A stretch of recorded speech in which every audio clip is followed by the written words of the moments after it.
Key questions Michigan must answer with spring football practice about to begin. Next on this week's episode of Michigan Podcast. But there's going to be one team that's going to play solely as a team. No man is more important than the team. No coach is more important than the team. The team, the team, the team. Looks deep for Anthony Clark. Waits for it. Him. Caught. Hey, they said you can't beat Ohio State. Now what? Brady gets terrific.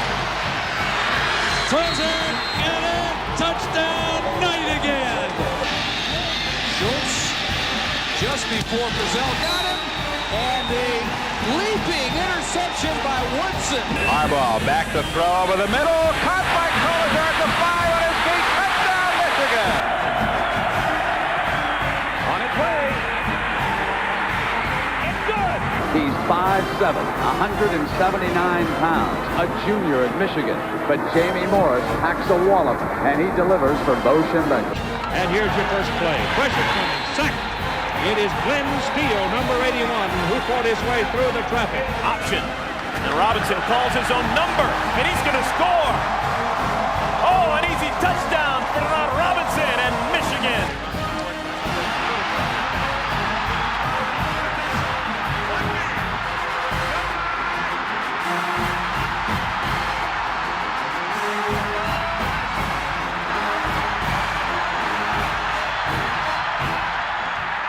We'll win it. We're going to win the championship again because we're going to play as a team.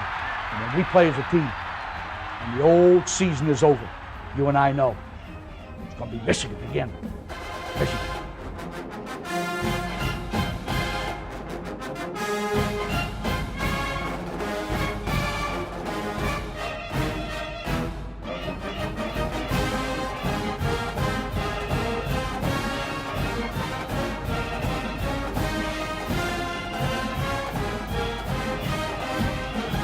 Go Blue, I'm Steve Dace. Welcome to another edition of Michigan Podcast, and spring football gets underway this week for our beloved Michigan Wolverines.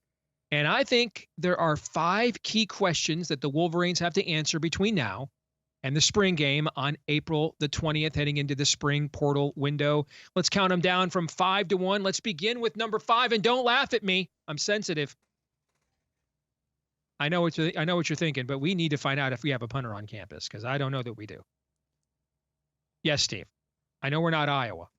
Even though I've been telling you for years we're kind of Iowa with a bigger stadium and more money. We play very similar styles of football. We play a complementary brand of football. Field position, therefore, is a key component.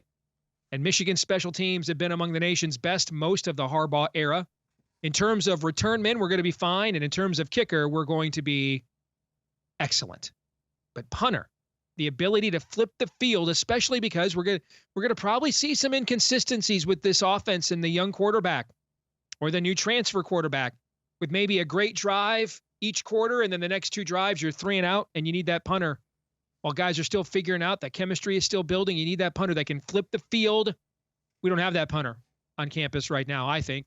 And getting that guy in the spring portal window could be vital. That is a sneaky important position given the style of football that we play. Number 4 of their top 5 questions Michigan's got to answer during spring ball. What exactly is the Chip Lindsay offense at Michigan going to be? So if you haven't heard Chip Lindsay's interview with John Jansen on the University of Michigan's official podcast network, I would urge you to go back and listen to it. He said a couple of very fascinating things. Chip did. He talked about his background is as a high school coach. And when you're a high school coach, it's really hard to impose a specific scheme on your players, right? Guys make radical developments and improvements in the span of 1 year between 15 and 16 and 16 and 17 and 17 and 18. Can also be very transient. Group of guys plays 1 year, not the other. So a lot of times you had to learn just to take your best 11 on offense, size it up, and come up with an offense that collectively they're the best at. And I think this is maybe what he has brought into Michigan to do here. I think we have an identity here. I think we have a style here.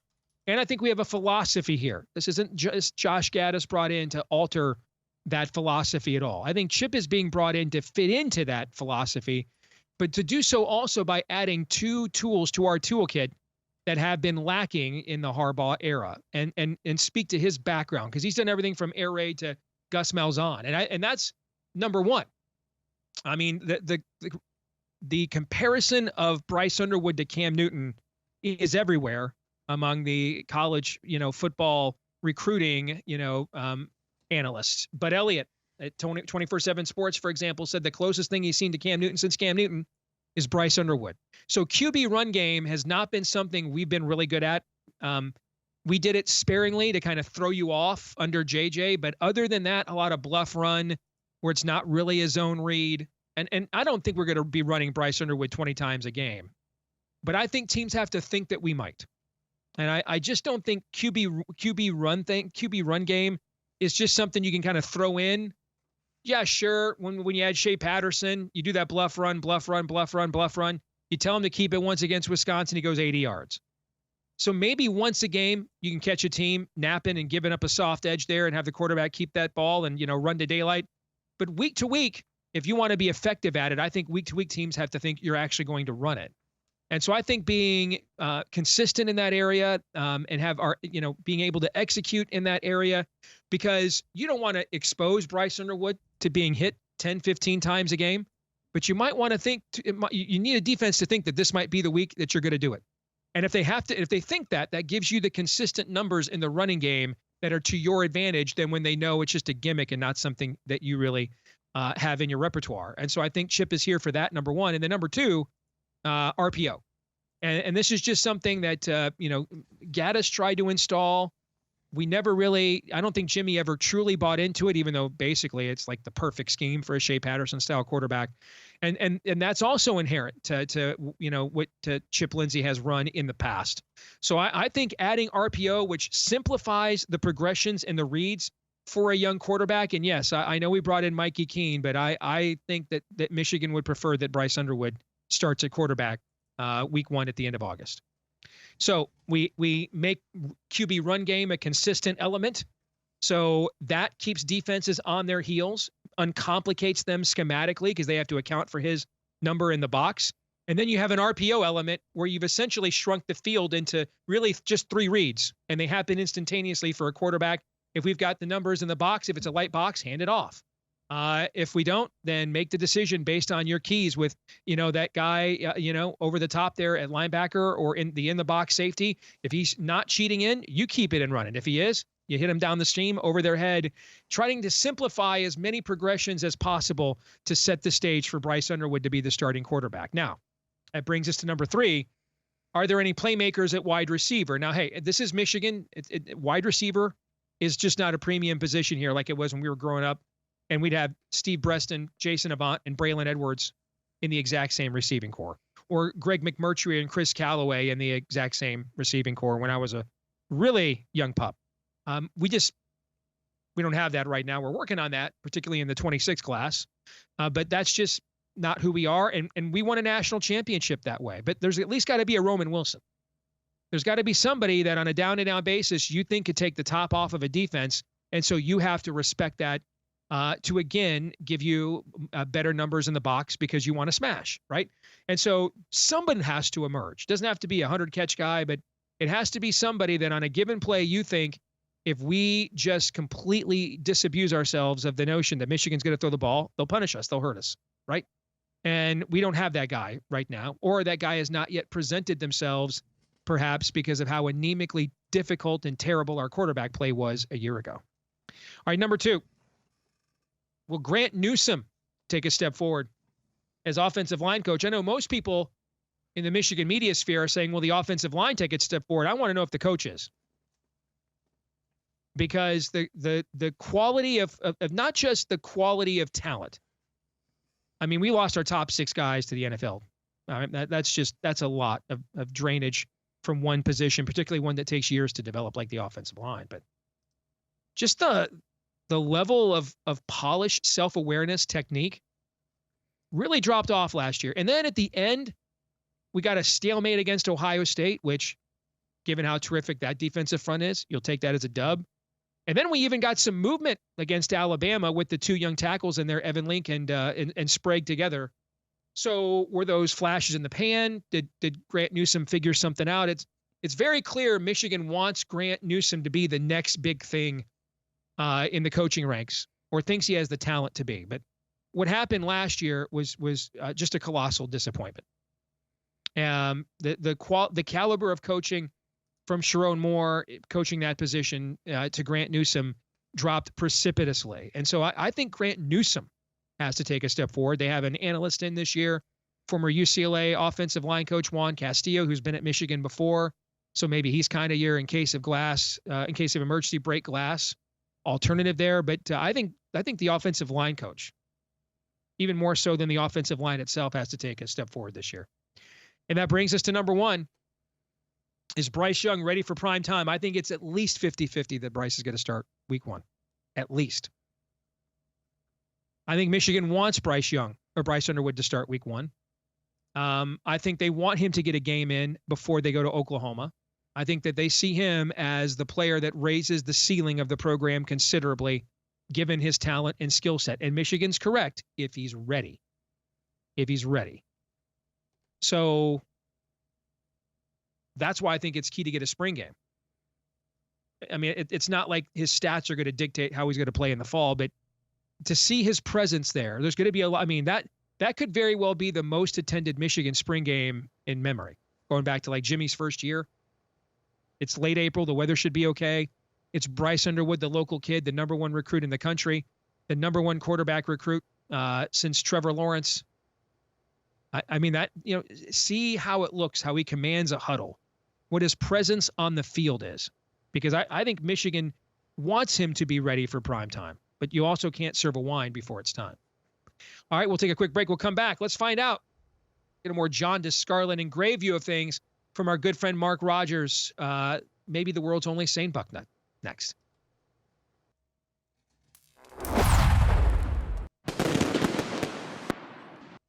Well, let's find out what our favorite Buckeye thinks. Good to talk to Mark Rogers, voice of college football, is his channel here on YouTube that just does a fantastic job covering the greatest sport in the world year-round. They've got correspondents and stringers and reporters from teams across the country.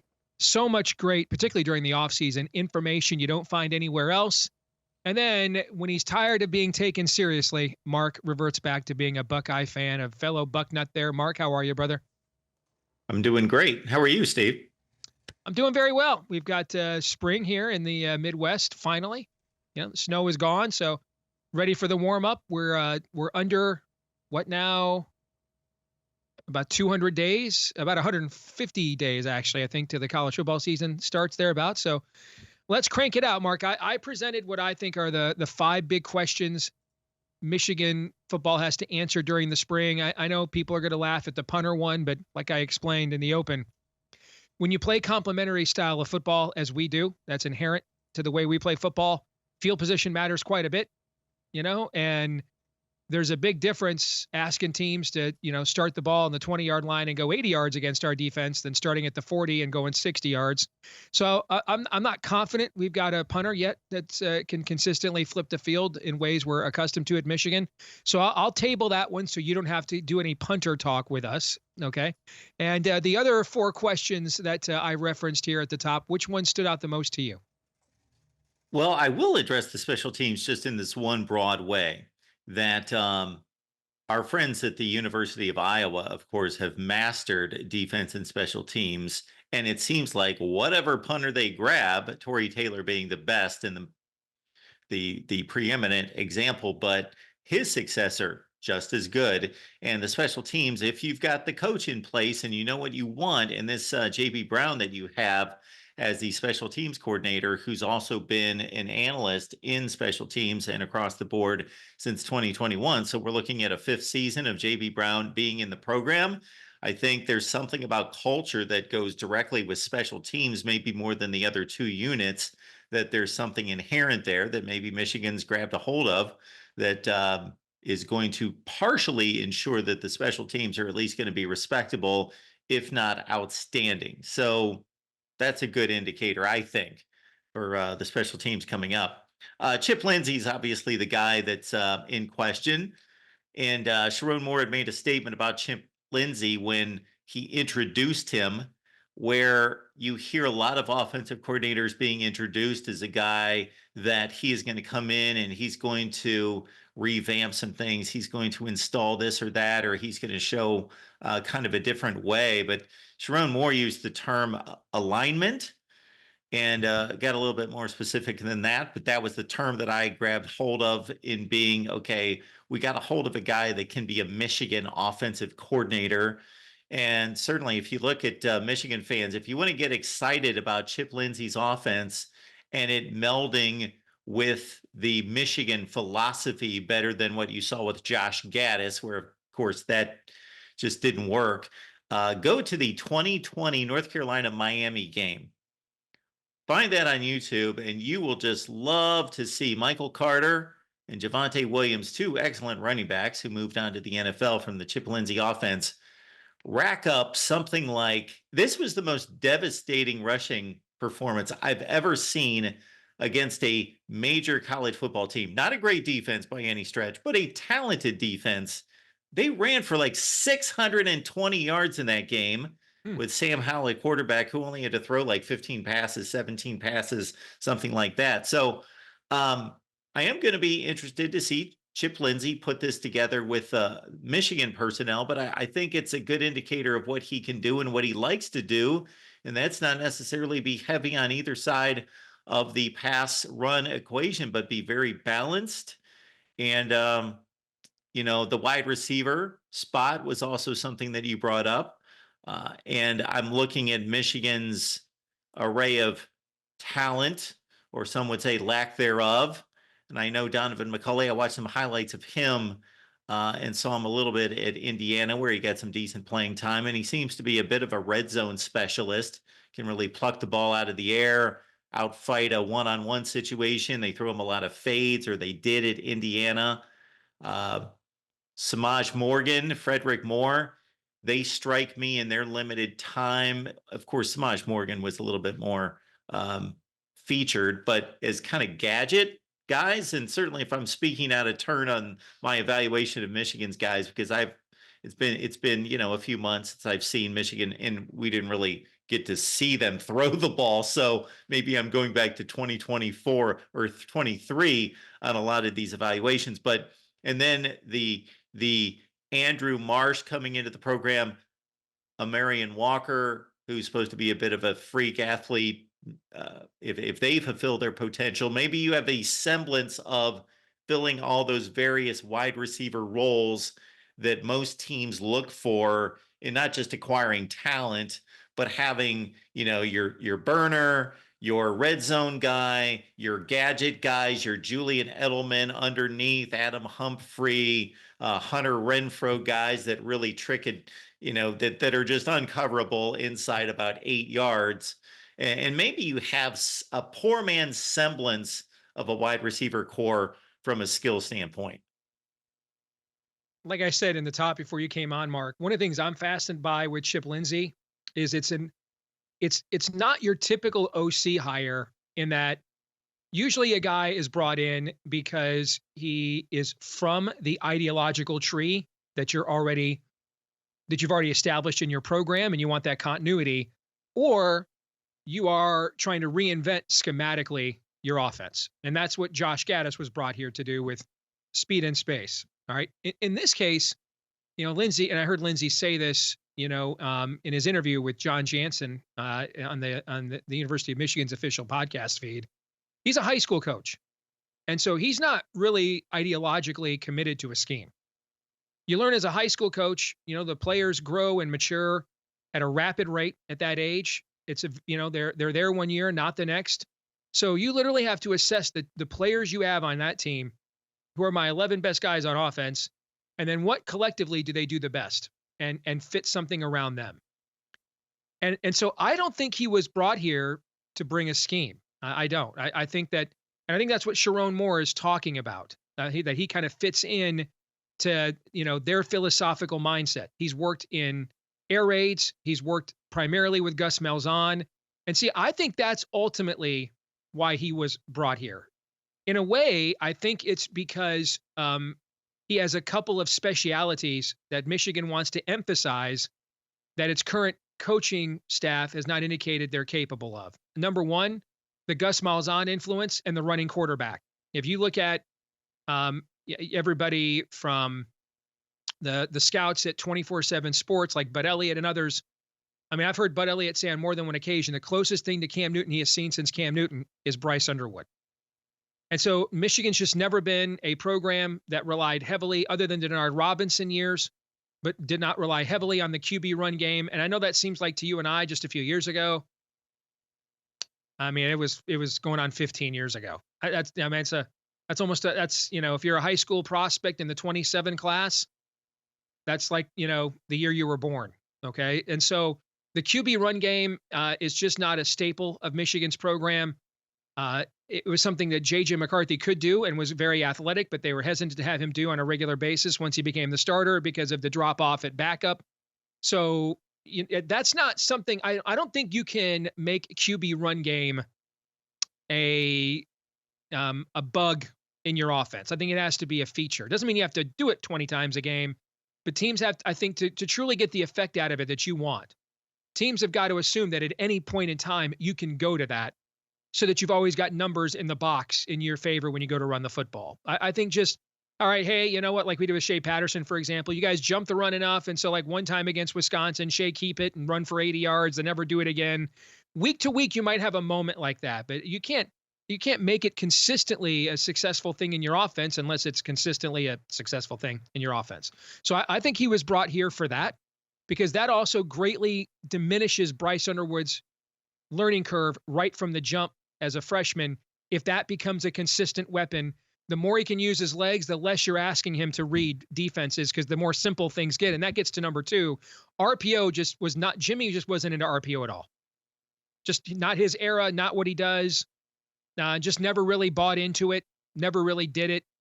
And Chip Lindsay, the one constant between air raid offenses he's worked in and Gus Malzahn's offense is RPO. And that, again, gives a freshman quarterback a simpler read, right? Hey, if you got numbers in the box, run the ball. If we don't, then read the linebacker.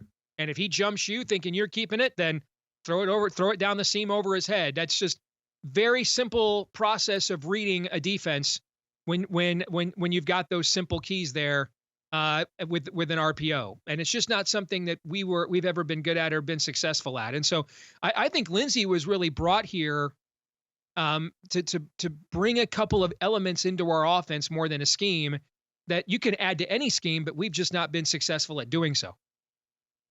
It also sounds like the way you present Chip Lindsay's flexibility, that bodes well in what could be a transition of quarterbacks. Mm-hmm. So if Mikey Keene's the starter or Davis Warren's able to hang on to the position to start the season, but Bryce Underwood is ready by game 4 or 5, then that transition won't be as difficult to make from one very different skill set quarterback to the next with Chip Lindsay.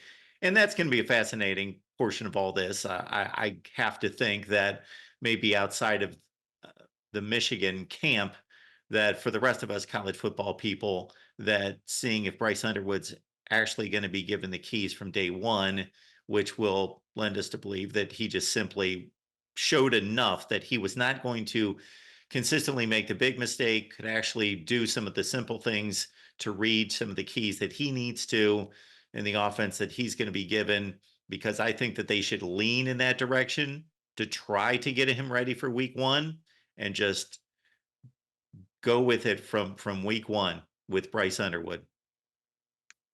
I think it's at best 50-50 between Bryce Underwood and Mikey Keene. I think if it's anything close at all, Bryce Underwood will be the starter. I mean, Davis Warren is going to recover from that ACL, so who knows when he's even available. But you didn't pay Bryce Underwood all that money to sit on the bench. So I'm reminded of the first true freshman that ever started a game at quarterback for Michigan was the great Rick Leach, who should be in the College Football Hall of Fame, by the way. It's a travesty. I mean, you're talking about a guy that for 25 years owned the career touchdown record in college football. How that's not worthy of Was a Silver Football Award winner, had the quarterback 3 straight Rose Bowl teams. How he's not, was a top 5 finisher for the Heisman Trophy. I know I'm off on a tangent here, but how in the world Rick Leach is not in the College Football Hall of Fame is beyond me. But he was the first true freshman to throw a pass to start a game at quarterback for Michigan. And Bo, back in that time, just made it pretty simple. I mean, if it's this close between the big-time recruit and the guys who've been in the program for 3 years right now, by the end of the year, he's going to be way better than these guys. So let's take the lumps now and get it over with. And they did. I mean, that team had, 2 or 3 ties in September, and then by the end of the year was playing Ohio State for the Big Ten championship again, So I think if it's close, Bryce Underwood would be the starter. I think what we don't understand and won't see until the spring is just really how close it is, which brings me to something I wanted to ask you about. Michigan is zigging while everybody else is zagging here. And Clemson's now in this group too. Now, a lot of schools getting rid of the spring games, claiming it's because they don't want to put their players out there. That reserve guys that they can't afford big deals for in NIL, and worried about those guys getting poached in the spring transfer portal. Well, Dabo Swinney's never been a transfer portal guy anyway, so I think he's kind of the coach. If you want to go to the portal, that just means we don't want you. But Sharon's more of a new school guy, and he's been like, I want game situations. I want to build depth. His attitude essentially is, I guess if you want to come in here and try to outbid us, good luck. So maybe you get to have that opinion at Michigan. Maybe some other schools, they don't have that kind of funding. They can't. But what do you think of this trend of dumping spring games we're seeing right now? Well, I think it's one of the indicators of what's wrong with our sport, is that the schools and the conferences run the sport, and there's no one to run the sport like a commissioner or a governing body. And again, I just think that the COVID year was just such a great test case to show us exactly where this sport stands. Mm-hmm. And therefore, hey, if I'm the commissioner of college football, everybody's playing a spring game. It's just a mandate, just like it is for the coaches and the players to appear before the media after the game. We can fill in all the blanks of all the requirements of coaches and players, and this would be one. You play a spring game. Why? Basically, we've got how many college football fans or families, a family of 5, 3 kids, and 2 parents that cannot go to a college football game in the fall, and it's a mini vacation for them. It's a $600 or $800 trip minimum. So, super cheap or free. How about that? A free spring game with all the festivities of everything else that can go on over the weekend. And I know in the South, from covering the SEC for 7 years, that became a baseball weekend in addition to the spring game. Families would come in, they go to the baseball game on Friday night, they go to the spring game Saturday afternoon, another baseball game on Saturday night. Of course, softball's become much more prevalent and popular in recent years. So it became like an all sports weekend. And I just think that that's just a slap in the face to families that want to come in and, be able to get into the stadium and watch a game. I know it's not a game. It's not much of real football entertainment, but, and then there are meet and greet type festivities that a lot of these schools have around the game to meet and mingle with the players on the field and all of that. That should be for the fans, and it should be preserved, and somebody should mandate that. Amen. All right, before we let you go, give us some enemy intel. You guys' situation sounds vaguely familiar to me. Lose both coordinators off a national championship team, lose your starting quarterback, have to come in with an unproven quarterback, have the most guys at the NFL Combine drafted, be at the bottom of Bill Connolly's returning production ratings. I've seen that movie before. Now you guys are starting over at quarterback with a higher level prospect than we had at Davis Warren compared to Julian Sayin, of course, but otherwise, a lot of other similarities. 3 or 4 high-end All-American caliber players. We had the same thing.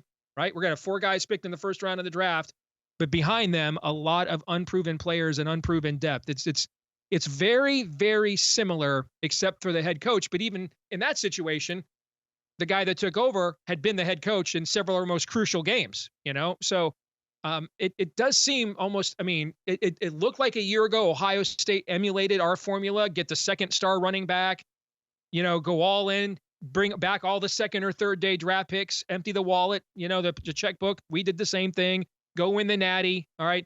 and then have to replace all that. The scripts look very, very similar. So what are you looking for on your side of things in spring ball, Mark?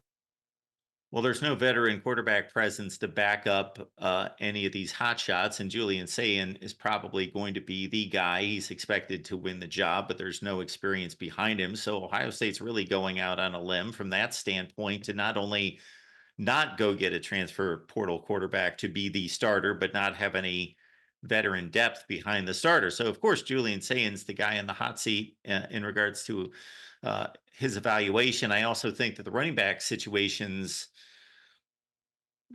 precarious.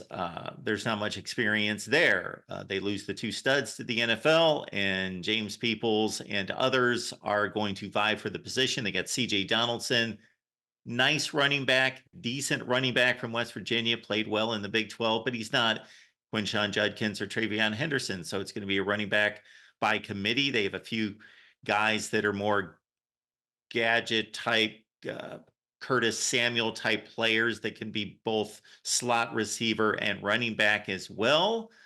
So it's going to be a very different offense. I think the defense is going to be nearly as good. They're going to be in that range. They've got their linebackers coming back. Yes, the defensive front is revamped, and the secondary play, Caleb Downs is leading the defense on that side. Of course, Jim Knowles is gone. I was not a huge proponent of the Matt Patricia hiring. I'm not going to say that he's going to fail. I just think that there had to be better options out there. So you lose one of the game's best defensive coordinators to a chief rival.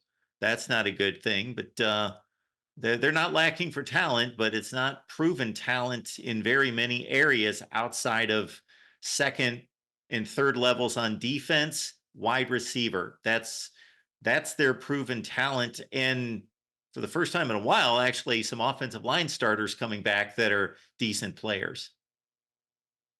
Good to talk to you as always, Mark. Thank you, brother. Thanks, Steve. You bet. This week's X-Poll results, we asked you, which NCAA tournament seed do you think Michigan deserves? Very divided opinions here. 37% of you think we're getting a 7 seed on Sunday. I think if we lose on Friday to Purdue, we will. 32% of you say a 6 seed. 24% said a 5. 8% said a 4. Keep hope alive. I don't see the justification for a 4 seed at all unless we get to the conference tournament championship game, but I like the optimism. That brings us to our feedback of the week. JES says Trey Donaldson's been extremely unimpressive all year, just panics too much and forces things. He has not been unimpressive all year. Trey was very good to start the year. Trey was good at the beginning of the Big Ten season. I think what has happened as time has gone on is the scout is out. And now that teams have figured out at least how to get a stalemate against that 4-5 pick and roll, Trey Donaldson has been asked now to step forward and be more of a true alpha as the point guard. And that's just not who he is. He's just not a guy that can lead a program right now. And so I think down the stretch, you've seen him falter in the moment quite a bit, and Michigan has faltered as a result quite a bit too. You can't, I mean, and then he allowed himself to get punked against Michigan State. You had a Michigan State player come in, talk smack, spit in his face, and he just kind of looked at him and wandered off before the game, and then went around and before the first TV timeout had 3 turnovers and an air ball, and just couldn't get rid of the basketball fast enough the rest of the game. You can't do that. You know, we learned in football this year, you can't hide your quarterback. You can in college basketball, you cannot have a point guard who is punked, and Trey Donaldson is punked right now. And if they can't reverse that, they won't win another game. If they can, well, then they could win a lot more games, because this is still a team that is very talented, and you still have a very difficult matchup on short scouts and short rests with that 4-5 pick and roll. But it's Trey Donaldson's going to determine how much more basketball we're going to watch here in the month of March, because he's been the reason you've watched some pretty crappy basketball here at the beginning of March. All right, that's going to do it for this week's episode of Michigan Podcast. Don't forget to like, rate, subscribe, share, 5-star review, follow, help us to find more Michigan fans just like you. Thank you for all the comments here on YouTube as well. Please keep those going. Whether that's not just YouTube, but on iTunes and elsewhere as well. We'll be back again next week with a look at Michigan's draw in the bracket and our annual tips on how to win your NCAA tournament pool. Until then, don't forget to follow us on X at Michigan Podcast, on X at Michigan Podcast there. I'm Steve Deace. We'll see you next week. Go Blue.